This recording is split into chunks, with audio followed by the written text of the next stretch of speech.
Hello, Culture Matters podcast. Boy, am I excited for this episode today. Before I introduce you to our guest, here's a quote just for this episode. Your time has a limit set to it. Use it then to advance your enlightenment, or it will be gone and never in your power again.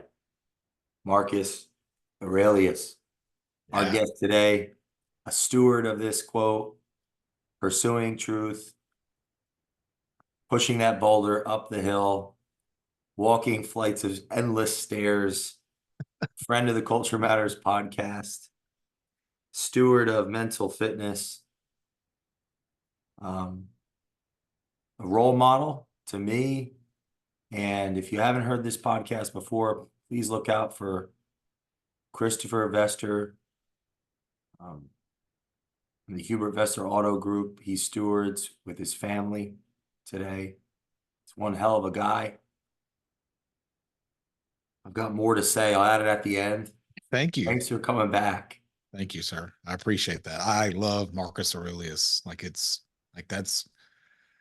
so much to be learned from him.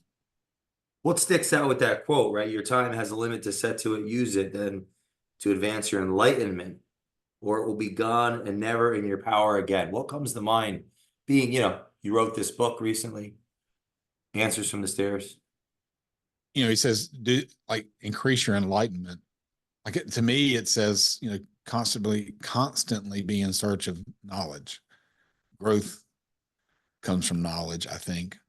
The old adage is knowledge is power. Not really. It's applied knowledge is power. So our time's limited. How we steward it matters.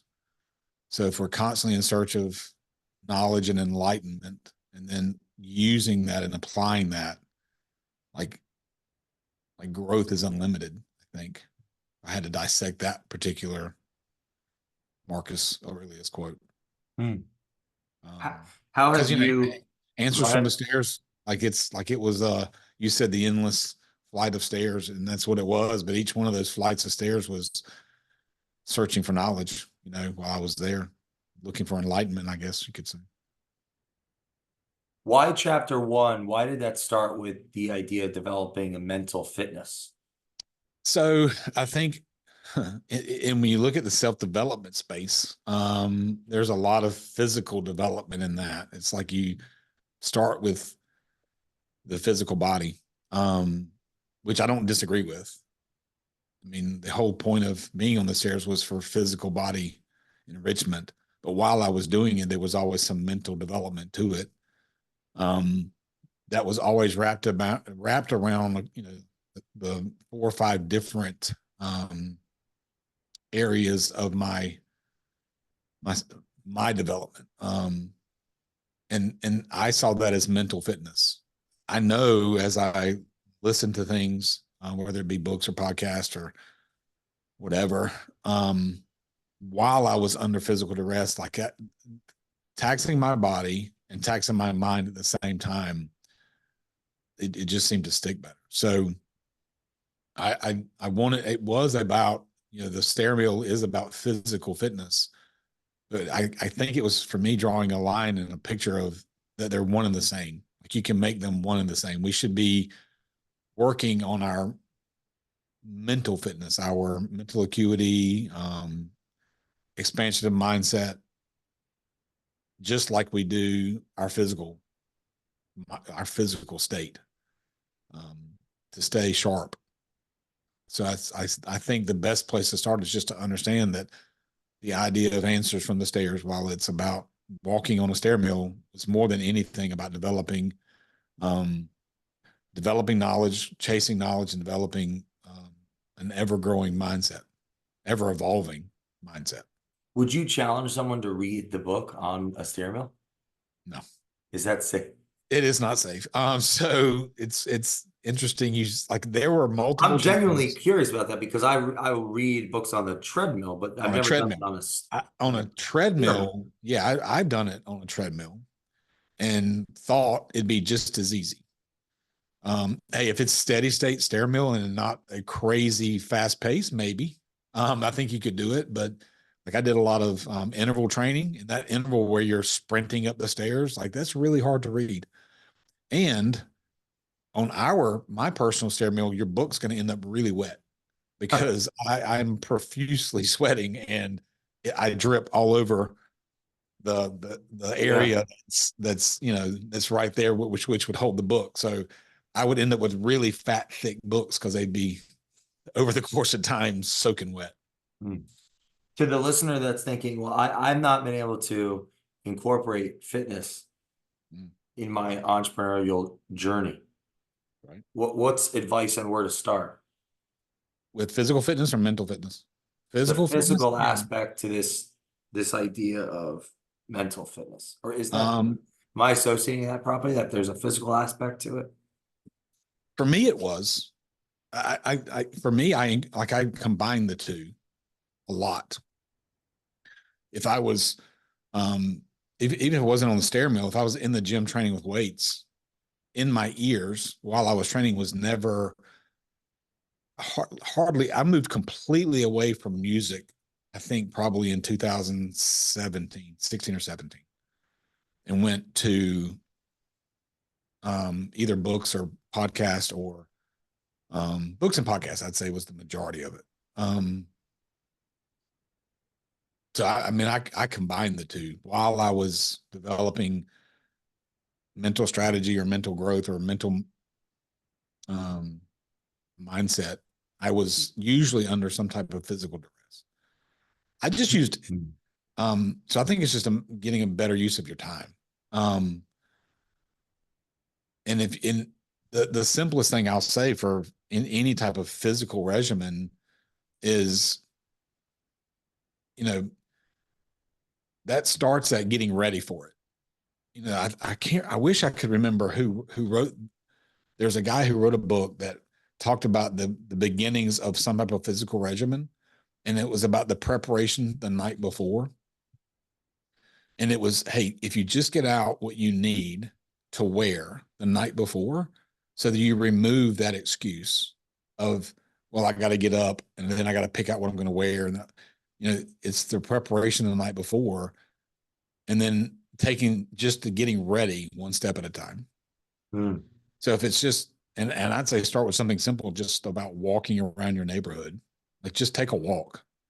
Um, and if it's 20-minute walk, then reduce the amount of time of getting ready for the 20-minute walk by getting your clothes out the night before. And then, okay, if I can just get my pants on and then just get your shirt on, just get your shoes on, just one step at each one of those things, breaking it down as one step of the process. You think that way? Um, Or you did it one time when you I had did to, for sure. I did that way. When I was until it competing, became automatic? yeah, until it became just an, like just a non-negotiable, you know. Because there's a lot of days I got up that I did not want to go get on a treadmill or a stair mill like that. In fact, I talked about it on multiple episodes. I would come out of there and I get, man, today was a hard one. Like I just didn't want to be here. But by that point, I just made it a non-negotiable, or a friend of mine calls it a non-decision. Like it's just, you don't have to think about it anymore. You're just going to do it. But even if you can't do it first thing in the morning, during the day, get out, walk around the block. Like just putting a time on a calendar and making it that's blocked out for that thing. Um, in my life, I just know the more physically in tune I am, or physically fit I am, the better I show up in every aspect. And I think combining it with some type of a mental discipline of mental study at the same time just further increases that because when you're when you're under duress, if your body's physically moving, um, you just absorb information better. I think it goes back to when we had to rely on our hunting skill. If you think about before the invention of modern weapons, I mean, we were hunting animals with spears and bows and arrows and that kind of thing. Well, that takes a ton of mental focus. So I think our bodies are built that way. I think that's, divinely designed. Hey, if you put yourself in a situation where you're going to be taxed, but you're in our past, that was under like searching for sustenance, then your brain gets really aware of what it's taking in, whether it's with your eyes or your ears, or like you just get really in tune. So if you can replicate that, let's put ourselves under duress, and then let's feed our body with something mental that we'll use for sustenance. What, if anything, did bodybuilding teach you about business? Processes matter. Processes, discipline will actually give you more freedom. But I mean, there was I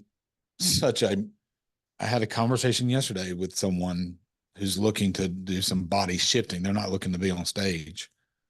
But the idea of beginning with the end in mind, like knowing how I wanted to show up on stage, and then backwards engineering that into, okay, then what do I need to do today when it comes to food consumption, physical activity, hydration. So processes, vision, strategy, goal setting,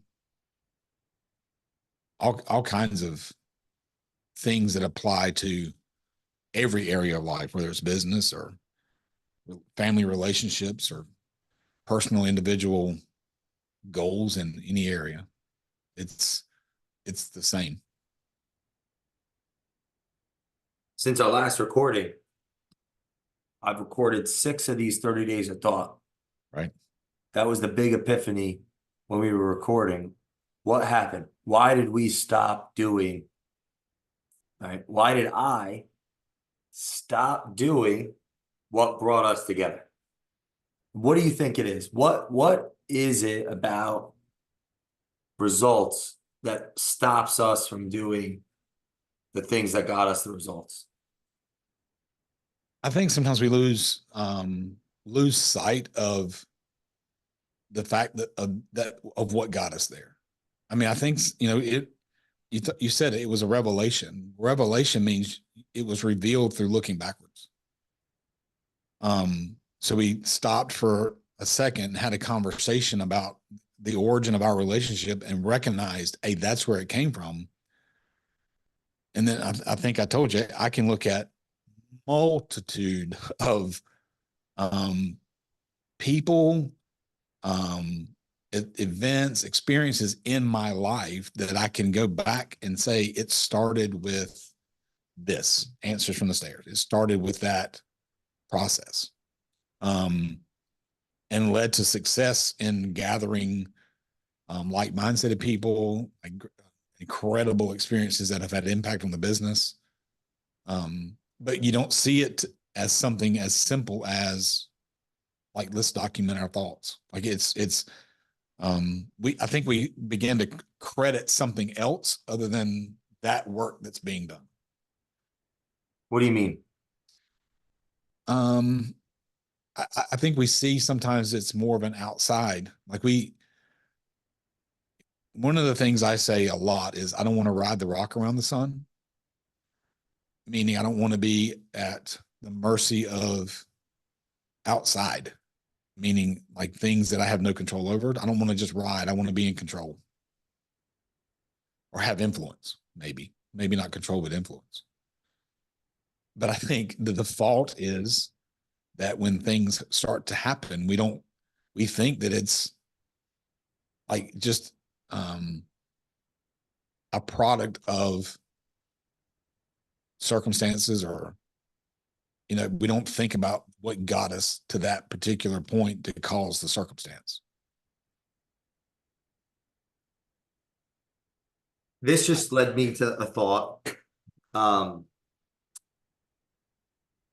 The content, we were consistent with our putting ourself out there in the external culture, the culture outside of whatever walls four walls we were within in our lives, business, and that brought the culture outside to us. Then there's that internal.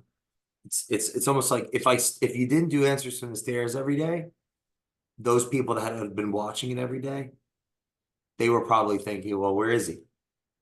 Yeah, And then that makes me think about, like, in the culture, what are the things that create that expectation?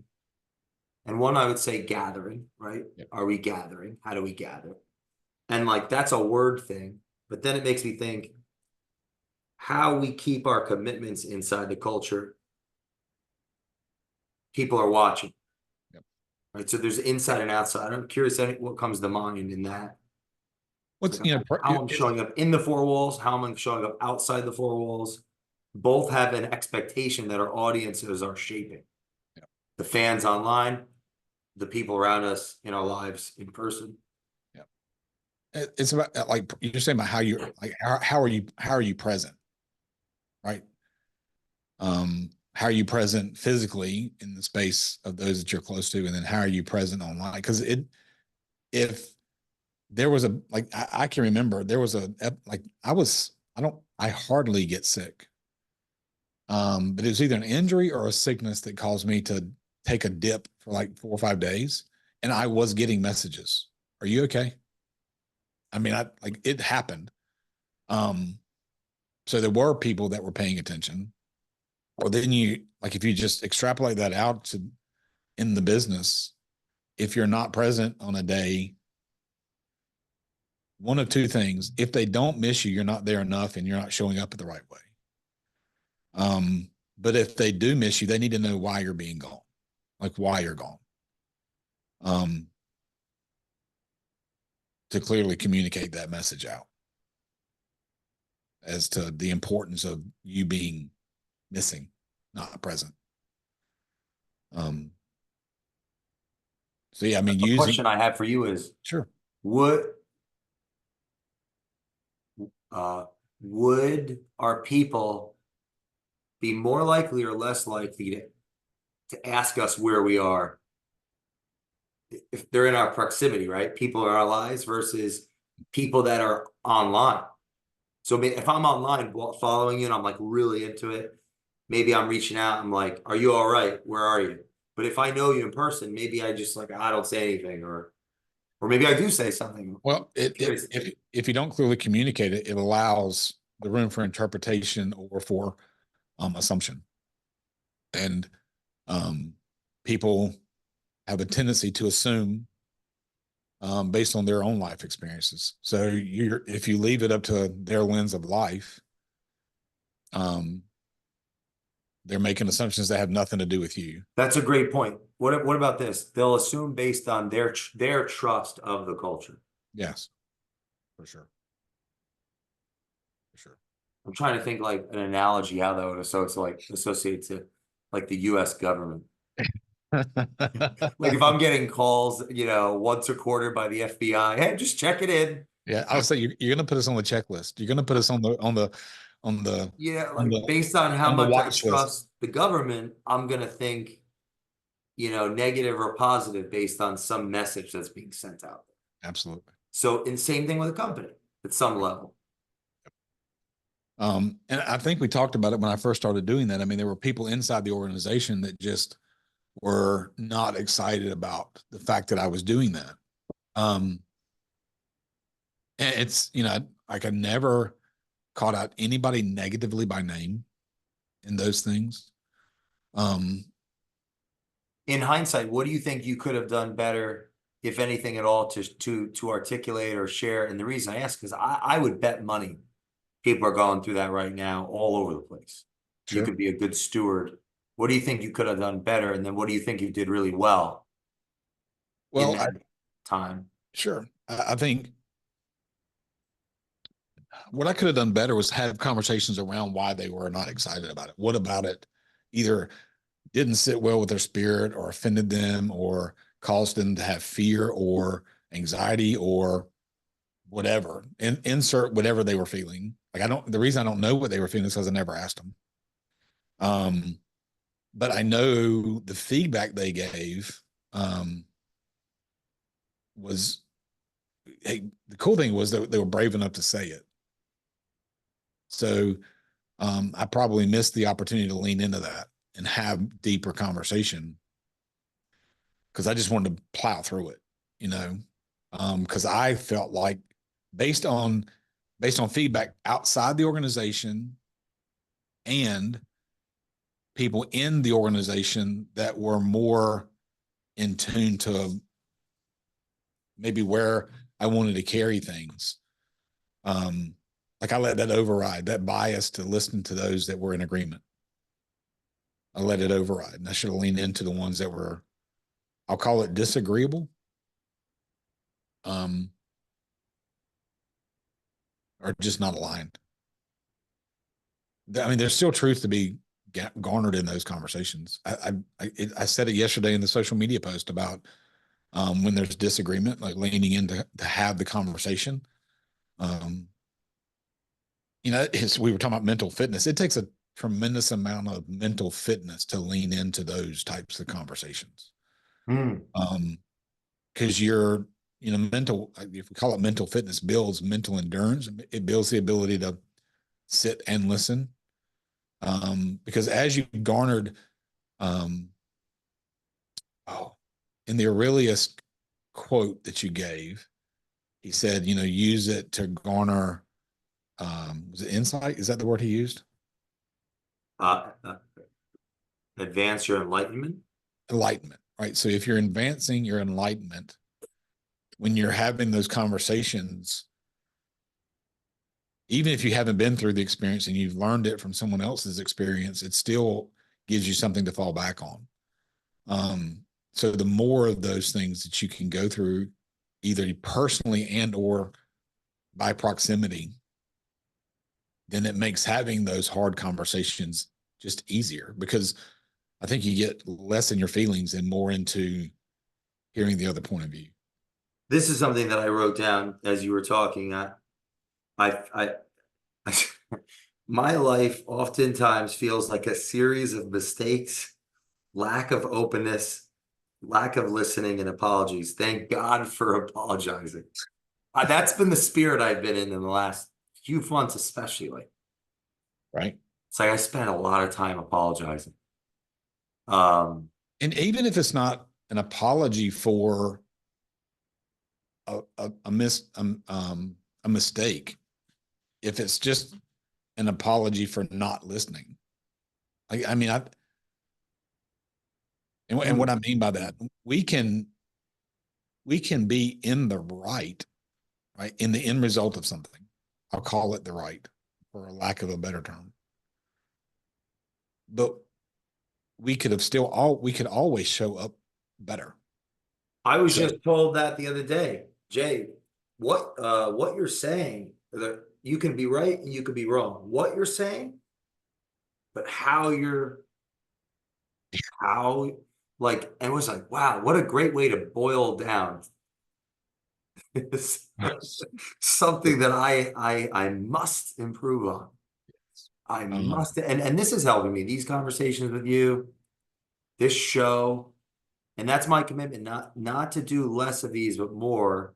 And that was a big takeaway when we did the last one together, where I realized I got away from what brought us together, and that's going to make me over time worse for the people that have let me serve them, given me permission to serve. Right. It's going to end up making me worse. And I let the audience down in 2022. I'll do more recordings this week and a half than all of 2022. Wow. And busier than ever, and best place that we could be as a family, and with our, it just thinks, you know, how much of that is me getting better? How much is that is me?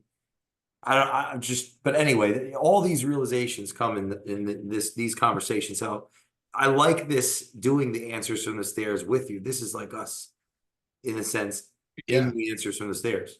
I would like to know your closing thoughts as I ask the audience. Please share this out. Please leave a review on the Culture Matters podcast. and where people can follow you, Chris. You can live a final thought. So we started off with chapter 1 or section 1, which was mindset. The first part of that was a mental fitness regimen. And you've heard us talk about the value of having that because it builds mental endurance. It's so that when you choose to lean into the hard conversations, you have the endurance to get to the truth of it. And as you're leaning into hard conversations or conflicting conversations or any type of relational growth, businesses relationships. So as you're working through relationship growth, having endurance in that's probably one of the most important things you could have. And the way to build that is to have some type of a mental fitness regimen where you're intentionally being enlightened. To lean back on the Marcus Aurelius quote, you know, more enlightened you are mentally, the more endurance you build, the more likely you are to lean into the difficult conversations and eventually find truth. That's what I'd say. That's my takeaway. If we're going to drill it all down to the first chapter, and people can find me, the easiest place to find me probably is Instagram, HV Auto COO. That's where most of my content and most of my connections are happening there. So yeah. If you're listening to this, share this episode out, please. Follow Chris, leave a review, and we'll see you next time on the Culture Matters podcast.